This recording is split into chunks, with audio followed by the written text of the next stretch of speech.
হাসিনার বোনের চাস্তো বোনের জামাই জেনারেল ওয়াকার কন্টিনিউয়াসলি বাংলাদেশে ধ্বংসযজ্ঞ করার জন্য এক ভয়াবহ পরিকল্পনা ডানে বায়ে কন্টিনিউয়াসলি করছে। ইউনূসকে মেরে ফেলো, তারা ষড়যন্ত্র করলো।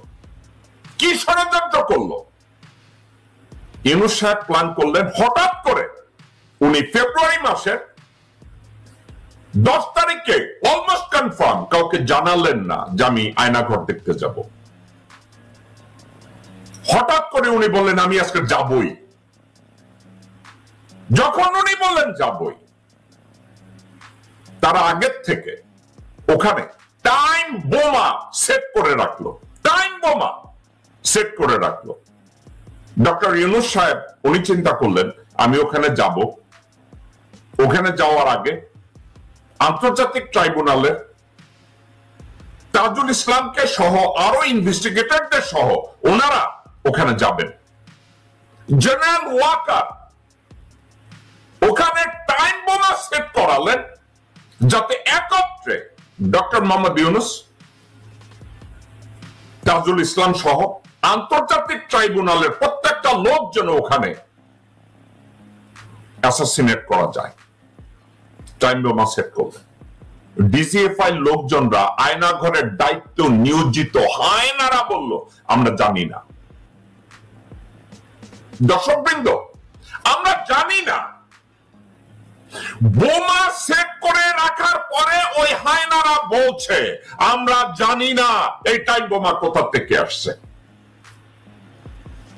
তাজুল ইসলাম এই বিষয়টা নিয়ে এর আগে কথা বলে নাই, কিন্তু তাজুল ইসলাম হঠাৎ করে এটা নিয়ে কথা বলবেন। শুনুন তাজুল ইসলাম কি বলেন। আমরা যখন এখান থেকে খুঁজে খুঁজে আলামত আমাদের তদন্ত সংস্থা বের করার চেষ্টা করছিল, আমি নিজেও সেখানে উপস্থিত ছিলাম। তো আমরা সবকিছু সরাতে গিয়ে একটা বালতির মতো আমরা একটা পাই। তো বললাম যে এখানে কি আছে একটু দেখা যাক। তো আমাদের ইনভেস্টিগেটর প্রসিকিউটর ওরা কি করেছে, বালতিটাকে উপর করে ঢালার চেষ্টা করেছে। একটু সাথে সাথে 5টা বড় বড় সাইজের বোমা তার দিয়ে লাগানো একটার সাথে, এবং এক পাশে একটা টাইমার লাগানো, সেটা বেরিয়ে আসছে। আমি তখন সামনে ছিলাম। ভয়ঙ্কর অবস্থা। তো সাথে সাথে আমি চিৎকার দিয়ে বলছি যে স্টপ, আস্তে করে রাখো। রেখে আমরা ওই অবস্থা রেখে রুম থেকে দ্রুত সবাইকে বের করে দিলাম। দিয়ে তো ওখানে যারা দায়িত্বপ্রাপ্ত ছিল অফিসার, তাদেরকে আমরা বললাম যে এটা কিভাবে আসলো। তো উনি বললো আমরা জানি না, এটা তো আপনাদেরই এলাকায় জুরিসডিকশনে। তো এরপরে আমরা ওইটাকে সিল করে দিয়ে চলে আসি।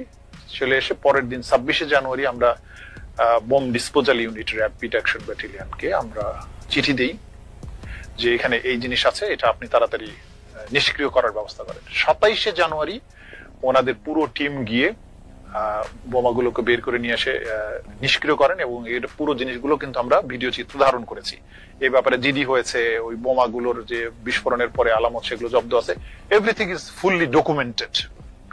এবং আমরা তখন তাদেরকে বলি যে যেহেতু প্রধান উপদেষ্টা এগুলো দেখতে আসবেন, আপনারা ভালো মতো সুইপ করেন, কারণ উনি আসার পরে যদি এই ধরনের ঘটনা ঘটে তাহলে পুরো জিনিসটা কত ভয়াবহ হবে। আমার গায়ে পশম দাঁড়িয়ে যায়।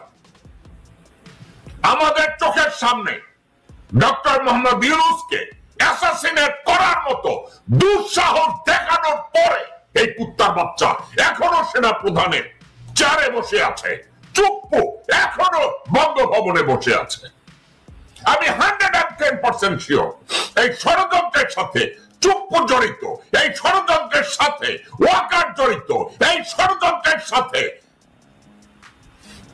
আরো কিছু চরিত্র জড়িত।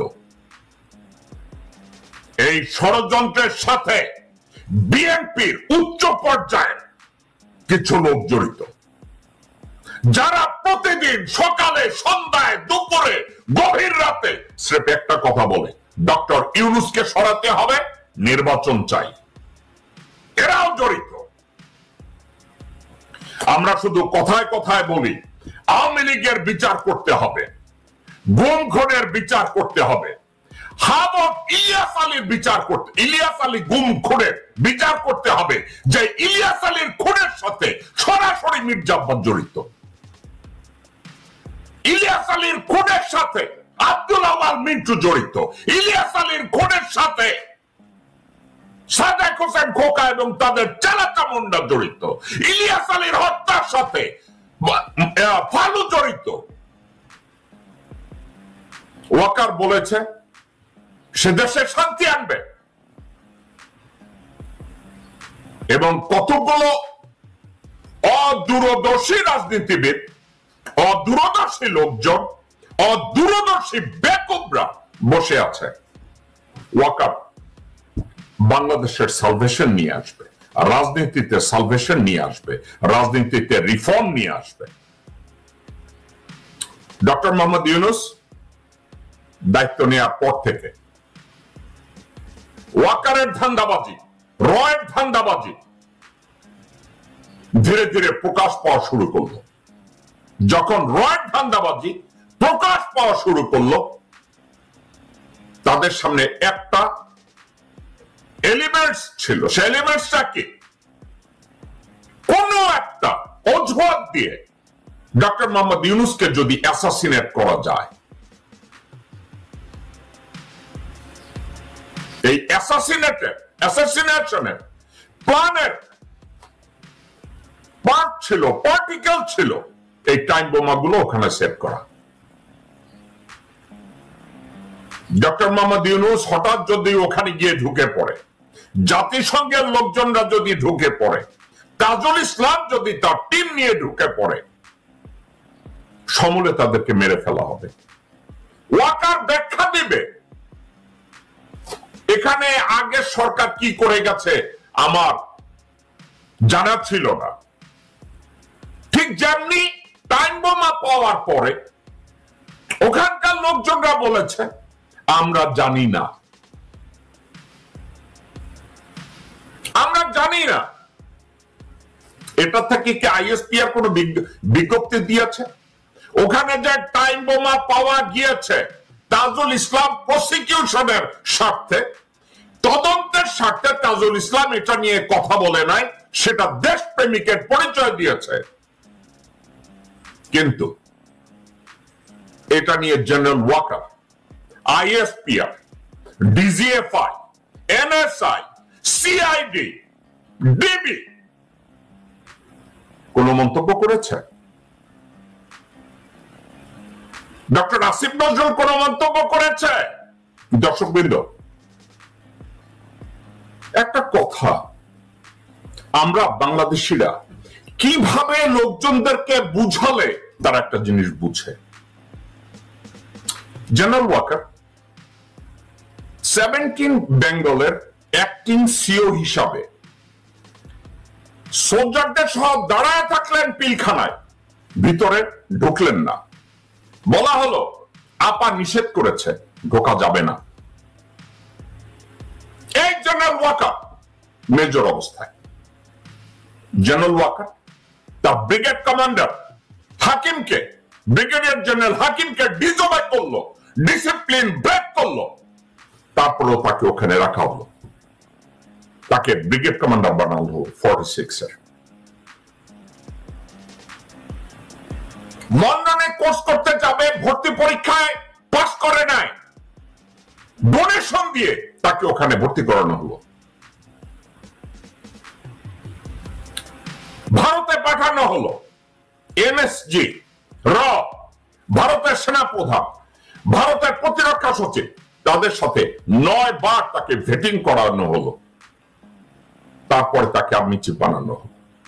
ওয়াকারের তত্ত্বাবধানে আজ পর্যন্ত বিডিআর পিলখানার বিচারকাণ্ড সুষ্ঠুভাবে তদন্ত করতে দেওয়া হয় না। ওয়াকারের তত্ত্বাবধানে